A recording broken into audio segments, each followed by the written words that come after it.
এই গল্পটি শুরু হয় আমাদের এই গল্পের কিউট ফিমেল লিডকে দেখিয়ে। তার নাম ইনশি। ইনশি একজন নার্স। ইনশি তার কাজটি অনেক বেশি মনোযোগ সহকারে করত। আর ইনশির একটাই উদ্দেশ্য ছিল, সে অনেক বেশি টাকা ইনকাম করবে যাতে করে সে তার মাকে হ্যাপি রাখতে পারে। ইনশি নার্সের জবের পাশাপাশি অনেকগুলো পার্ট টাইম জবও করে। এরপরে একদিন ইনশি তার ফ্রেন্ডের সাথে করে তার ফ্রেন্ডের গাড়িটি নিয়ে কোথায় একটি যাওয়ার জন্য বের হয়েছে। আর এখানেই আমরা এই গল্পের মেন লিডকে দেখতে পাই, তার নাম হান। আর তোমরা অবশ্যই এই হ্যান্ডসাম ছেলেটিকে চেনো। আর আমার কাছেও তো এই হ্যান্ডসাম বয়কে অনেক বেশি ভালো লাগে, এক কথায় বলতে আমার ক্রাশ হতে পারে। যাই হোক, আর হান এখানে একজন প্লে বয়। হান এখানে টোল ফি দেওয়ার জন্য তার কার্ডটি খুঁজতে থাকে, বাট সে অনেক খোঁজার পর বুঝতে পারে সে তার কার্ডটি নিজের বাসায় রেখে এসেছে, সাথে করে আনতেই ভুলে গিয়েছে। এই কারণে হান তখন ওখানে থাকা ওই মেয়েটির সাথে ফ্লার্ট করতে শুরু করে। একজন প্লে বয় যেরকম করে মেয়েদেরকে পটায়, কিন্তু এই মেয়েটি হানের কোনো কথাবার্তাই শুনছিল না, বারবার হানকে টোল ফি দিতে বলছিল। বাট হানের কাছে তো টাকা ছিল না, তাহলে সে কিভাবে দেবে? মেয়েটি তখন হানের অনেকগুলো ছবি তুলে নিতে থাকে। এতে তো হান ওখানে অনেক লজ্জায় পড়ে যায়। হানের গাড়িটি এখান থেকে যেহেতু নড়ছে না, তাই ওখানে অনেক লম্বা একটি লাইন লেগে যায়। আর এখানেই ছিল ইনশি। ইনশি এতে অনেক বেশি বিরক্ত হয়ে যায়। ইনশি এরপরে ওখানে যায় আর হান আর তার নিজের কারের টোল ফিটি ওই মেয়েটিকে দিয়ে দেয়। ইনশির এরকম অ্যাটিটিউড দেখে হান তো ইনশির ওপরে ইমপ্রেস হয়ে যায়। তার কাছে ইনশিকে বেশ ভালো লাগে, তাই ইনশির দিকে তাকিয়ে থাকে। ইনশি ওখান থেকে চলে যায়। হান তখন ইনশির কারেরও ছবি তুলে রাখে, যাতে করে সে পরে আবার ইনশিকে খুঁজে পেতে পারে। এখন আমরা ইনশির ছোটবেলার কাহিনীটি জেনে আসবো, কেন ইনশি এত বেশি টাকা ইনকাম করতে চায় যাতে করে সে তার মাকে হ্যাপি রাখতে পারে।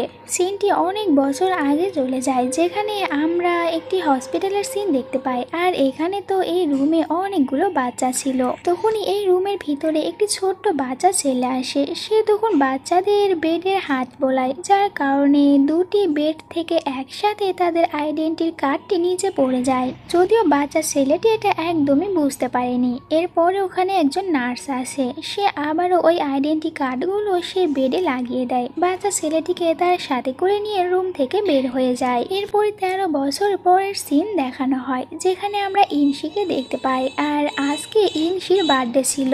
ইনশি এই জন্য আজকে অনেক বেশি হ্যাপি ছিল। আর ইনশির সাথে আমরা এখানে একটি ছেলেকেও দেখতে পাই, তার নাম জুন। সে হচ্ছে ইনশির ভাই। ইনশিদের ফ্যামিলিটা অনেক বেশি হ্যাপি ছিল। আর ইনশি আর ইনশির ভাই তারা দুজনেই একে অপরকে অনেক বেশি ভালোবাসতো।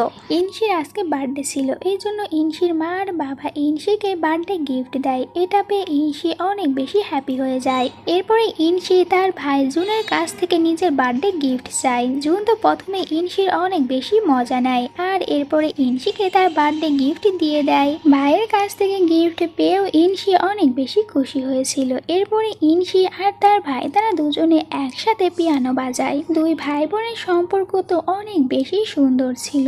অন্যদিকে আমরা একটি দরিদ্র ফ্যামিলি দেখতে পাই, যেখানে আমাদেরকে শিন নামের আরো একটি মেয়েকে দেখানো হয়। আজকে শিনেরও বার্থডে ছিল, কিন্তু শিনরা এত বেশি গরিব ছিল যে তাদের কাছে এই বার্থডে সেলিব্রেশন করার মতন টাকা ছিল না। শিনের মা অনেক বেশি কষ্ট করে ছোটখাটো একটি রেস্টুরেন্ট চালায়, যেটা দিয়ে তাদের শুধুমাত্র খাওয়াটাই কোনো রকম চলে আর কি। তাহলে তারা বার্থডে কিভাবে সেলিব্রেশন করবে? এই কারণে শিনের মন সবসময় অনেক বেশি খারাপ থাকতো, কারণ সে ভালো মন্দ কোনো কিছুই করতে পারতো না তারা দরিদ্র হওয়ার কারণে। আর তোমরাও যারা এখন আমার ভিডিওটি দেখছো কিন্তু ভিডিওতে কোনো লাইকই দাওনি, তাহলে তাড়াতাড়ি ভিডিওতে একটি লাইক দিয়ে দাও, সাথে চ্যানেলটিকে সাবস্ক্রাইব করে নাও এরকম আরো সুন্দর সুন্দর ড্রামা দেখার জন্য। আর আজকের এই ড্রামার তোমাদের ফিমেল লিড আর মেল লিডদের কেমন লাগে সেটা কমেন্ট করে জানিয়ে দিও। এর পরের সিনে ইনশি আর জুনকে দেখানো হয়। দুজনে একসাথে স্কুল থেকে ফিরছিল। জুন ইনশিকে বলে, আমি তোমাকে তোমার পছন্দের সিডি ক্যাসেট দেব যদি তুমি আমাকে সাইকেল রেসে হারাতে পারো। ইনশি সাথে সাথে এতে রাজি হয়ে যায়। দুজনে তখন একসাথে সাইকেল রেস করতে শুরু করে, কিন্তু হঠাৎই ইনশির একটি কারের সাথে ধাক্কা লেগে অ্যাক্সিডেন্ট হয়ে যায়। ইনশিকে দ্রুত হসপিটালে ভর্তি করানো হয়। ইনশির মা আর বাবা ইনশির জন্য অনেক বেশি টেনশন করতে থাকে। ইনশির শরীর থেকে অনেক বেশি রক্তক্ষরণ হয়েছিল, তাই এখন ইনশিকে দ্রুত রক্ত দিতে হবে। ইনশিকে রক্ত দেওয়ার জন্য ইনশির মা আর বাবা দুজনেই তো প্রস্তুত হচ্ছিল, কিন্তু দেখা যায় ইনশির ব্লাড গ্রুপের সাথে তাদের ফ্যামিলির কারোর ব্লাড গ্রুপের কোনো মিলই ছিল না। ইনশির বাবা তখন ইনশির মাকে বলতে থাকে, আমাদের সবারই রক্তের গ্রুপ ও পজিটিভ, তাহলে ইনশির কিভাবে আলাদা বি পজিটিভ হতে পারে। এই কারণে তারা বুঝতে পারে ইনশি তাদের আসল মেয়ে নয়। 13 বছর আগে তাদের মেয়ের সাথে ইনশি চেঞ্জ হয়ে গিয়েছিল। তারা এখানে এটাও জানতে পারে তাদের আসল মেয়ে হচ্ছে শিন। এরপরে হসপিটালে ইনশির আসল মাকে নিয়ে আসা হয়। এখানে ইনশির আসল মা আর ইনশি যাদের কাছে বড় হয়েছে তারা দুজনেই অনেক বেশি ইমোশনাল হয়েছিল, কারণ এখন তো তারা ইনশির সাথে একদম পুরোপুরিভাবে জড়িয়ে পড়েছে। এরপরে ইনশিকে রক্ত দেওয়ার পর ইনশি একদমই পুরোপুরি সুস্থ হয়ে যায়। ইনশি সুস্থ হয়ে গেলে তারা ইনশিকে আবারও তাদের নিজেদের বাড়িতে নিয়ে আসে। বাড়িতে সবাই এনজয় করে খাবার খাচ্ছিল, তখনই বাড়ির দরজায় বেলটি বেজে ওঠে। ইনশির মা গিয়ে দরজা খুলে দেখতে পায় এখানে তাদের আসল মেয়ে মানে শিন চলে এসেছে। শিন এখানে সব রিপোর্ট নিয়ে এসেছিল আর এখানে সে বলতে থাকে, আমি তোমাদের আসল মেয়ে, আজ থেকে আমি এখানেই থাকবো। ইনশি তার মা আর বাবাকে বলে এই মেয়েটি এসব কি বলছে, আর তখন শিন ইনশিকে বলে, তুমি কোন অধিকারে এনাদেরকে মা আর বাবা বলছো? আমি এনাদের আসল মেয়ে। আর তোমার মা দেখো রাস্তার পাশে একটি ছোটখাটো রেস্টুরেন্ট চালাচ্ছে, তুমি ওনার আসল মেয়ে আর আমি হচ্ছে এনাদের আসল মেয়ে। আমরা ছোটবেলায় চেঞ্জ হয়ে গিয়েছিলাম। ইনশি তো অনেক বেশি হার্ড হয়, কারণ সে বিশ্বাসই করতে পারছিল না সে যাদের কাছে বড় হয়েছে তারা তার আসল মা বাবা না। ইনশি দৌড়ে বাড়ি থেকে বের হয়ে যায়। এরপরে ইনশি তার পছন্দের গাছের নিচে এসে বসেছিল আর অনেক বেশি আপসেট ছিল। তখন ওখানে জুন আসে। সে ইনশিকে বলতে থাকে, ওই মেয়েটি যা ইচ্ছা তা বলুক, তুমি সব সময় আমাদের মনে থাকবে আর তোমার জায়গা কেউ নিতে পারবে না। আমি সব সময় তোমার পাশে থাকবো। এর পরের দিনের সিন দেখানো হয় যেখানে ইনশি শেষবারের মতো তার এই হ্যাপি ফ্যামিলিটিকে দেখে। তার সব জিনিসপত্রগুলো প্যাক করে এই বাড়ি থেকে চলে যায়। এরপরে ইনশি সোজা তার আসল মায়ের কাছে চলে আসে। ইনশির মা যখন ইনশিকে এখানে দেখতে পায় তখন তো তারা দুজনেই অনেক বেশি ইমোশনাল হয়ে যায়। একটু পরে ওখানে জুনের মা চলে আসে। সে ইনশিকে জড়িয়ে ধরে বলে, তুমি আমাদের সাথে এখান থেকে চলো, আমরা আমেরিকা চলে যাব। আমরা সবাই ওখানে অনেক বেশি হ্যাপি থাকবো। আসলে জুনের পুরো ফ্যামিলি তো কিছুদিন পরেই আমেরিকা চলে যাবে। ইনশির মা তখন ইনশিকে বলতে থাকে, উনি ঠিকই বলেছেন, তুমি ওনাদের সাথে আমেরিকা চলে যাও, তাহলে তুমি অনেক ভালো একটি লাইফ পাবে, যেটা আমি তোমাকে এখানে কিছুতেই দিতে পারবো না। কিন্তু ইনশি এখানে জুনের মায়ের সাথে যেতে রাজি হয় না। সে তার আসল মায়ের সাথে এখানেই থাকবে। দৌড়ে গিয়ে তার মাকে হাঁক করে নেয়, সে তার আসল মায়ের সাথেই থাকবে। এর কিছুদিন পরে জুনের পুরো ফ্যামিলি আমেরিকা চলে যায়। ইনশি তখন গাড়ির পিছনে দৌড়াতে থাকে। সে শেষবারের মতন তার মার বাবার সাথে দেখাও করতে পারে না। এভাবেই কেটে যায় অনেক বছর। জুন আবারও তাদের পুরনো ওই শহরে ফিরে এসেছে। শহরের সব জায়গায় ইনশিকে খুঁজতে থাকে। অন্যদিকে ইনশিকে দেখানো হয় সে হসপিটালে অনেক বেশি পরিশ্রম করত, যাতে করে সে অনেক বেশি টাকা ইনকাম করতে পারে আর তার মাকে হ্যাপি রাখতে পারে। এরপরে হানকে দেখানো হয়। হান এখন ইনশির ওই ছবি আর কারের ছবিটি দিয়ে ইনশির পুরো ডিটেলস বের করার চেষ্টা করবে। ইনশি ওখান থেকে চলে আসে আর এরপরে তার মায়ের নিজের রেস্টুরেন্টে আসে, যেখানে সে দেখতে পায় কিছু গুন্ডারা রেস্টুরেন্টে অনেক বেশি ঝামেলা করছিল তার মায়ের সাথে। এই গুন্ডারা তো এখানে ইনশির মায়ের কাছ থেকে টাকা নেওয়ার জন্য ঝামেলা করছিল, কারণ ইনশির ভাই এদের কাছ থেকে টাকা ধার নিয়েছে কিন্তু টাকা ফিরিয়ে দেয়নি। ইনশি তখন নিজেই এদের সব টাকা দিয়ে দেয়। ইনশির মা তখন অনেক বেশি কান্না করে ইনশিকে বলতে থাকে, আমারই ভুল হয়েছে, আমি যদি সেই দিন তোমাকে ওনাদের সাথে আমেরিকায় পাঠিয়ে দিতাম তাহলে তোমাকে এখানে এত বেশি কষ্ট করতে হতো না, তুমি আজকে ওখানে অনেক ভালোভাবে তোমার লাইফটি কাটাতে পারতে। তখন ইনশি তার মাকে সান্ত্বনা দেয় আর বলে, এতে তোমার কোনো দোষ নেই, এটা আমার নিজের ডিসাইড ছিল, আমি নিজেই ডিসাইড করেছি আমি তোমার সাথে এখানে এভাবেই থাকবো আর আমি তো তোমার সাথে অনেক বেশি হ্যাপি আছি, তাই তুমি আর কখনো এরকম কথা বলবে না।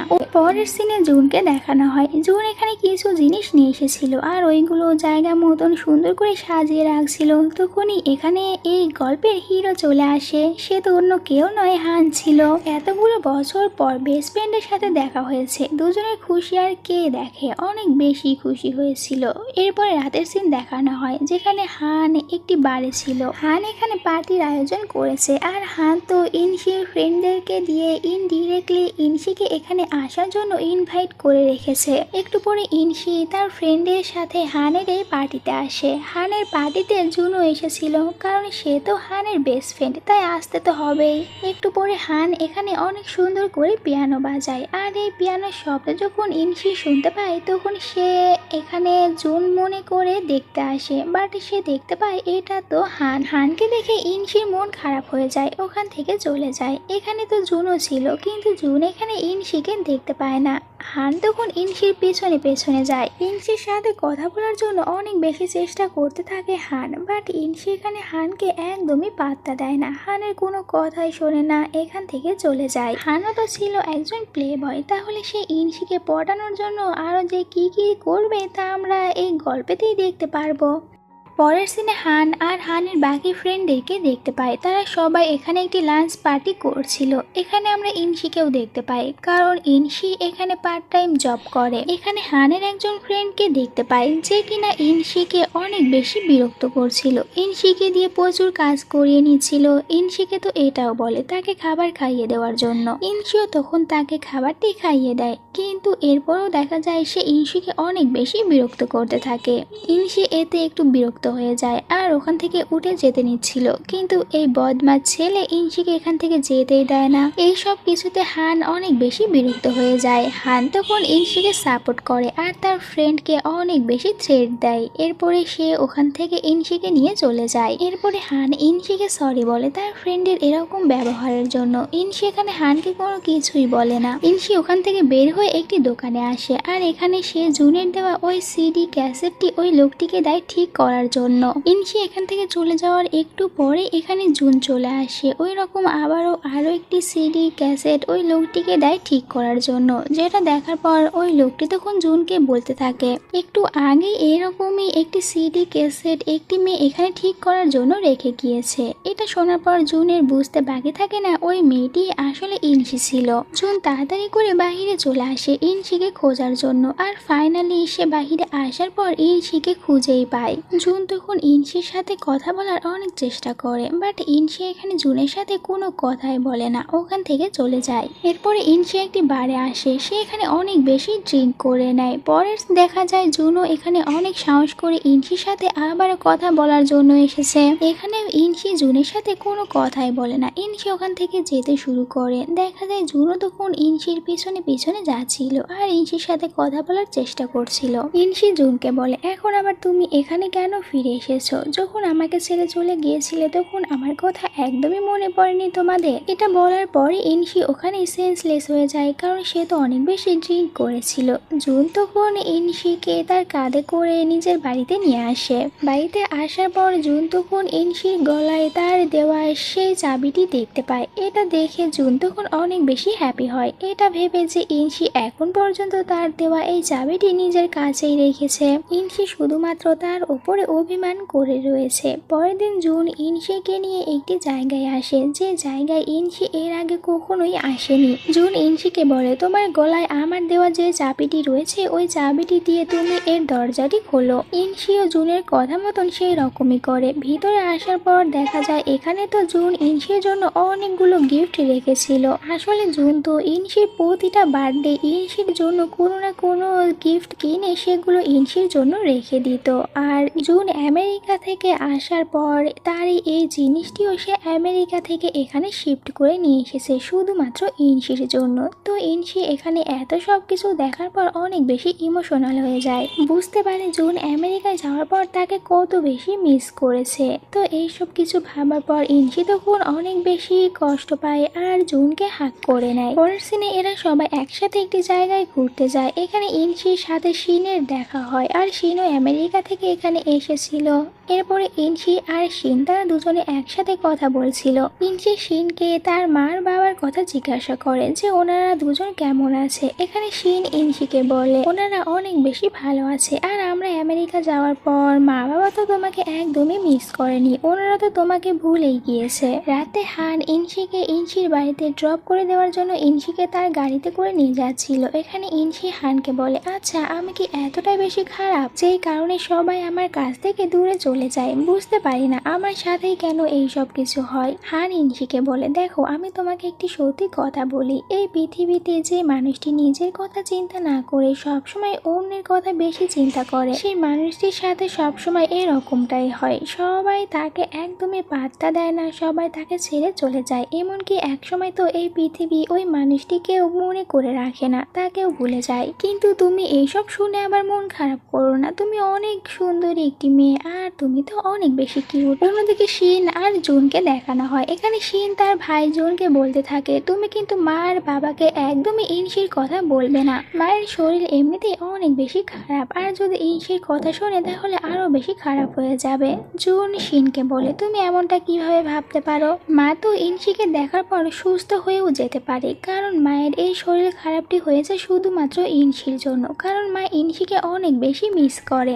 আসলে শিন চায় না ইনশির সাথে তার মার বাবার আবারও দেখা হয়ে যাক। পরের দিন হান ইনশির সাথে দেখা করার জন্য ইনশির হসপিটালে আসে, আর এখানে হানকে দেখার পর ইনশি অবাক হয়ে যায়। সে হানকে বলে তুমি কিভাবে জানলে আমি এখানে জব করি? হান বলে আমি ওটা যেভাবেই হোক খুঁজে বের করেছি, অত কিছু তোমাকে জানতে হবে না। এরপরে হান গিয়ে ইনশির পাশে বসে। হান এখানে ইনশির সাথে অনেক বেশি কথা বলে আর অনেক বেশি কিউট কিউট কথা বলছিল। এইসব কিছু শোনার পর দেখা যায় ইনশির মনটা অনেক বেশি ভালো হয়ে যায়, আর হান এটাই চাচ্ছিল ইনশিকে হ্যাপি করার জন্য।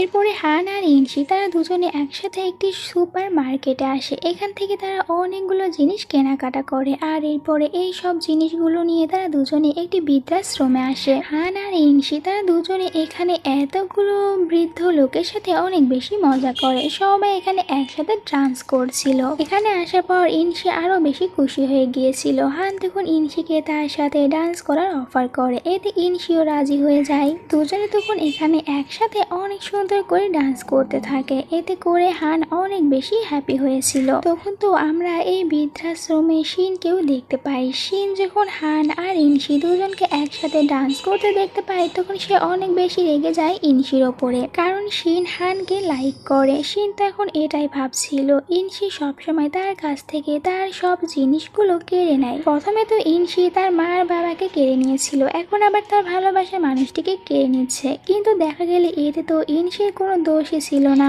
ইনশি তো আর জেনে বুঝে এইসব কিছু করছে না। এরপরে ইনশি আর হান তারা দুজনে একসাথে হাঁটতে থাকে। ইনশি হানকে থ্যাংক ইউ বলে তাকে এত সুন্দর একটি জায়গায় নিয়ে আসার জন্য। সাথে ইনশি এখানে হানকে এটাও জিজ্ঞাসা করে আজকে সে এখানে কেন এসেছিল। হান তখন বলে আজকে আমি এখানে এসেছি কারণ আজকে আমার বার্থডে ছিল, আর আমি আমার প্রতি বার্থডেতে এরকম প্রতিটি বৃদ্ধাশ্রমে যাই আর তাদের সাথে অনেক বেশি সময় কাটাই। এভাবেই আমি আমার বার্থডেগুলো সেলিব্রেশন করি, এতে করে আমার অনেক বেশি ভালো লাগে। হানের মুখ থেকে এইসব কথাগুলো শোনার পর ইনশি তো হানের উপরে ইমপ্রেস হয়ে যায় হানের এরকম একটি ভালো দিক দেখার পর। আর ইনশি তো এটা একদমই জানতো না আজকে হানের বার্থডে। হান ইনশিকে আরো বলতে থাকে ছোটবেলায় আমার মা বাবাকে ছেড়ে অন্য আরেকজনকে বিয়ে করে নিয়েছে, আর বাবা তো বিজনেসের কাজে অনেক বেশি বিজি থাকে, এই জন্য কখনো আমার সাথে আমার বার্থডে সেলিব্রেশন করতেই পারেনি। এই কারণেই আমি একা একা বার্থডে সেলিব্রেশন না করে বৃদ্ধাশ্রমে এসে সেলিব্রেশন করি, এতে করে আমার আর মন খারাপ থাকে না। হান ইনশিকে এটাও বলে আমার তো অনেক বেশি ইচ্ছা রয়েছে আমি আমার ফ্যামিলির সাথে বার্থডে সেলিব্রেশন করব, কিন্তু আমি জানি না এটা আমি কবে করতে পারবো, আর আমি তো এটারও গ্যারান্টি দিতে পারবো না কখনো আমার কোনো ফ্যামিলি হবে কি না, আর আমার এই ইচ্ছাটি পূরণ নাও হতে পারে। এরপরে হান ইনশিকে বলতে থাকে তোমার জীবনের ইচ্ছা কি, তুমি কি করতে চাও। এটা শোনার পর ইনশি তখন বলতে থাকে আমার জীবনের একটি ইচ্ছা, আর ওটা হচ্ছে আমি আমার মাকে অনেক বেশি হ্যাপি রাখবো, আমি অনেক বেশি টাকা ইনকাম করতে চাই, আর ওই টাকা দিয়ে আমি অনেক বড় একটি ফ্ল্যাট কিনবো যেখানে আমি আমার মাকে নিয়ে অনেক বেশি হ্যাপি থাকবো। তাতে করে আমার মাকে আর কোনো কষ্ট করতে হবে না, যেমনটি এখন আমার মা অনেক বেশি কষ্ট করছে। আর আমি চাই আমার মা যেন এরকম কষ্ট একদমই না করে, এই জন্যই আমাকে অনেক বেশি টাকা ইনকাম করতে হবে। এভাবেই দুজনে এখানে অনেক বেশি গল্প করে আর নিজেদের মনের কথাগুলো একে অপরের সাথে শেয়ার করে। এরপর রাতের সিন দেখানো হয় যেখানে হান জুনের সাথে ছিল। হান জুনকে বলতে থাকে, আমি তোকে বলেছিলাম না আমি একদম পুরো চেঞ্জ হয়ে যাব, শুধুমাত্র আমার জীবনে একজন ভালো মানুষের আসার প্রয়োজন ছিল, আর এখন তো আমার জীবনে অলরেডি সেই ভালো মানুষটি চলে এসেছে। হান জুনকে বলে, দেখ তুই কিন্তু আবার রাগ করিস না, আমার জীবনে যে ভালো মানুষটি চলে এসেছে সে হচ্ছে তোর বোন ইনশি। আমি ইনশিকে অনেক বেশি ভালোবেসে ফেলেছি আর ইনশি পারবে আমার জীবনটিকে পুরো চেঞ্জ করে দিতে। আমি ইনশির সাথে অনেক বেশি হ্যাপি থাকবো। জুন তো ইনশির কথা শুনে অনেক বেশি রেগে যায়। জুন তখন হানকে বলে, কি তুই ইনশির কথা বললি? ইনশি তোর জীবনে চলে এসেছে, তুই তো ইনশির কাছ থেকে দূরেই থাক, কারণ তুই একজন প্লে বয়, কিভাবে ইনশির কথা ভাবতে পারিস? হান বলে, তুই আমাকে ভুল বুঝছিস, আজ থেকে আমি নো প্লে বয়, একদম ভালো ছেলে হয়ে যাব শুধুমাত্র ইনশির কারণে। আমি ইনশিকে অনেক বেশি হ্যাপি রাখবো, তুই কোনো চিন্তা করিস না। জুন তখন হানের উপরে আরো বেশি রেগে যায় আর চিৎকার করে হানকে বলতে থাকে, তুই তো ইনশির কাছ থেকে দূরেই থাক, তুই ইনশির সম্পর্কে কি জানিস? সেরকম কোনো কিছুই জানিস না, তাহলে তুই কিভাবে ইনশির কথা এসে আমাকে বলছিস? এটা কখনোই হবে না, ইনশির কাছ থেকে দূরে থাক। পরে তিনি হান তো জুনের বলা সব কথাগুলো ভুলে যায়। সে আবারও ইনশির সাথে দেখা করতে ইনশির হসপিটালে আসে। এখানে ইনশিকে এসে বলে তার সাথে ঘুরতে যেতে। ইনশি হানকে কি বলবে বুঝতেই পারছিল না। তখনই ইনশির ফ্রেন্ডরা হানকে বলতে থাকে, ইনশি কেন যাবে না? ইনশি অবশ্যই তোমার সাথে ঘুরতে যাবে। এটা বলে তো তারা ইনশিকে হানের দিকে এগিয়ে দেয়। এরপরে হান ইনশিকে নিয়ে একটি অ্যামেজিং পার্কে আসে। ইনশি এখানে এসে অনেক বেশি মজা করে, তার কাছে অনেক বেশি ভালো লেগেছিল। একটু পরে হান ইনশির কাছে এসে আর ইনশিকে অনেক সুন্দরভাবে প্রপোজ করে। হান তো ইনশিকে এটাও বলে, আমি তোমাকে অনেক বেশি ভালোবাসি, প্লিজ তুমি আমার প্রপোজালটি অ্যাকসেপ্ট করে নাও। হানের কাছ থেকে প্রপোজাল পাওয়ার পরেও ইনশি হানকে বলতে থাকে, তুমি আমার থেকেও ভালো মেয়েকে ডিজার্ভ করো, তাই আমি তোমাকে এখন কিছু বলতে পারছি না। হান তখন আবারও ইনশির হাত ধরে বলে, আমি তোমাকে সত্যি ভালোবাসি, কিন্তু এখন তোমাকে এর উত্তর দিতে হবে না, তুমি পরে ভেবেচিন্তে আমাকে বলে দিও। এটা বলে হান ওখান থেকে দৌড়ে চলে যায়। হান ইনশিকে কোনো জোর করতে চাচ্ছিল না, সে সিদ্ধান্ত ইনশির ওপরে ছেড়ে দিয়েছে। এরপরে ইনশি ওখান থেকে নিজের বাড়িতে আসে। বাড়িতে আসার পর ইনশি এখানে শিনকে দেখতে পায়। শিন আগে ইনশির বাড়িতে এসেছিল। শিন ইনশিকে বলতে থাকে, তুমি কেন সবসময় আমার কাছ থেকে আমার জিনিসগুলো কেড়ে নাও? প্রথমে তো আমার মা বাবা আর জুনকে কেড়ে নিয়েছিলে, এখন তুমি হানকেও কেড়ে নিয়েছো, কিন্তু তুমি বারবার এমনটি কেন করো? এখানে তখন ইনশি শিনকে সবকিছু ভালোভাবে বুঝিয়ে বলার চেষ্টা করে, কিন্তু শিন ইনশির কোনো কথা শুনতে রাজি ছিল না। এখানে যখন শিন আর ইনশি তারা দুজনে একে অপরের সাথে কথা বলছিল, তখনই ওখানে ইনশির মা চলে আসে আর এতগুলো বছর পর শিনকে দেখার পর অনেকটা বেশি অবাক হয়ে যায়।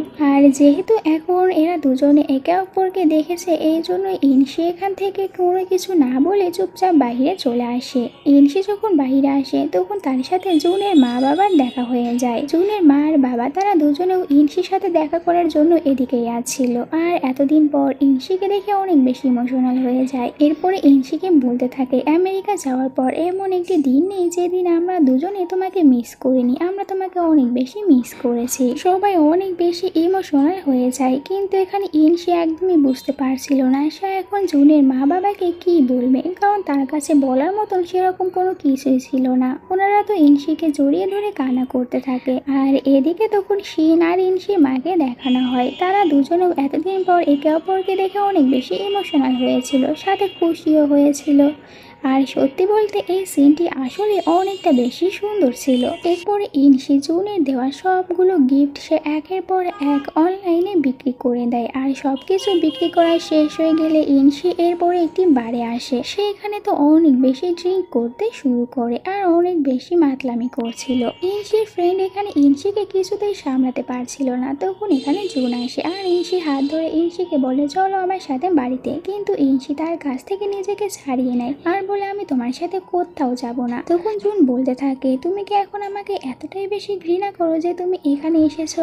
ইনসি বলে, এটা ভালোবাসা আর ঘৃণার কোনো বিষয় না, এটা বিষয় হচ্ছে টাকার। আমি এখন শুধুমাত্র টাকাকেই ভালোবাসি আর আমি এখানে এসেছি কারণ আমাকে এখানে টাকা দেওয়া হবে, আর আমি যেখানে গেলে টাকা পাবো আমি এখন থেকে ওখানেই যাব, কারণ আমার অনেক টাকার প্রয়োজন আর আমি শুধুমাত্র টাকাকেই ভালোবাসি, অন্য কাউকে না। তোমার যদি এখানে থাকতে ভালো না লাগে তাহলে কেন থাকছো, এখান থেকে চলে যাও। কিন্তু আমি চলে যাব না। এরপরে ইনসি আবারও ওই সব কিছুই করতে শুরু করে। তখন এখানে হান চলে আসে। ইনসিকে এরকম দেখে তার অনেকটা বেশি খারাপ লাগে, আর এরপর এসে ইনসির কাছে গিয়ে বলতে থাকে, চলো আমার সাথে। ইনসি বলে, আমি কেন তোমার সাথে এখান থেকে চলে যাব? হান বলে, কারণ তোমার টাকার প্রয়োজন আর আমার কাছে তো অনেক বেশি টাকা রয়েছে, এই জন্য তুমি আমার সাথে যাবে। ইনসি বলে, তাহলে এই ব্যাপার, তোমার কাছে যেহেতু টাকা আছে এই জন্য আমি তোমার সাথে যেতে রাজি হব। আর এরপরে তো এখানে ইনসি কি করছিল সে নিজেও জানে না। ইনসি এখানে অনেক বেশি মাতলামি করতে থাকে, আর একটু পরে দেখা যায় সে এখানে হঠাৎ করে অজ্ঞান হয়ে পড়ে যায়। এর পরের সিনে ইনসিকে হসপিটালে দেখানো হয়, যেখানে ইনসির অবস্থা অনেক বাজে ছিল। আসলে ইনসির তো অনেক বড় একটি রোগ হয়েছে, কিন্তু ইনসির কাছে অত বেশি টাকা ছিল না যে সে নিজের চিকিৎসা করাবে। আর ইনসি এই কথাটি অন্য কাউকেই বলেনি।